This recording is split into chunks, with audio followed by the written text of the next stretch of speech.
दशक तक हिंदी सिनेमा पर राज करने वाले गोविंदा ने लगभग 165 फिल्मों में काम किया है।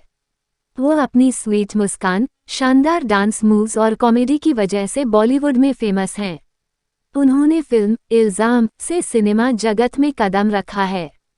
इसके बाद उन्होंने राजा बाबू, कुली नंबर 1, साजन चले ससुराल, हीरो नंबर 1, दुल्हे राजा, स्वर्ग, बड़े मियाँ छोटे मियाँ, जिस देश में गंगा रहता है, पार्टनर जैसी सुपरहिट फिल्मों में काम किया।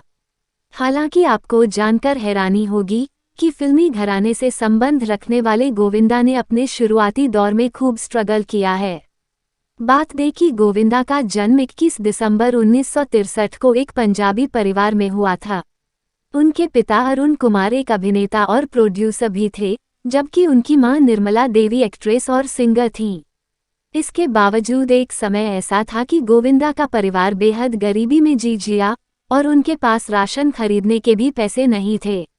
गोविंदा ने इस बारे में अपने एक पुराने इंटरव्यू में खुलकर बात की थी। गोविंदा ने खुद किया था खुलासा। 1997 में इंडिया टुडे एक इंटरव्यू में गोविंदा ने अपने संघर्ष के दिनों को याद किया और इस दौरान उन्होंने कई खुलासे भी किए, जिसे जानने के बाद हर कोई शॉक्ड था। रिपोर्ट के अनुसार गोविंदा ने बताया था कि एक समय था जब हमारे पास किराने का सामान खरीदने तक के पैसे नहीं होते थे। उन्हें उस समय बहुत ही संघर्ष और बेइज्जती के साथ जीना पड़ रहा था। बकाया पैसा नहीं देने की वजह से एक किराने वाले मुझे बहुत अपमानित करता था। वो अपनी दुकान के सामने घंटों खड़ा रखता था क्योंकि उसे पता था कि मैं सामान के लिए उसे पैसे नहीं दूंगा। ऐसा कई बार हुआ। एक दिन मैंने दुकान पर जाने से मना कर दिया।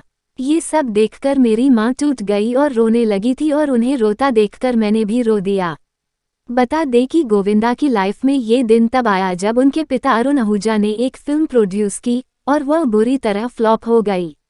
पैसा डूबने की वजह से उनका परिवार परेशानियों से घिर गया। हालात इतने खराब थे कि परिवार पर कर्ज चढ़ चुका था और लोग पैसे के लिए घर पर आने लगे थे। ये बातें भी गोविंदा ने खुद ही बताई थी।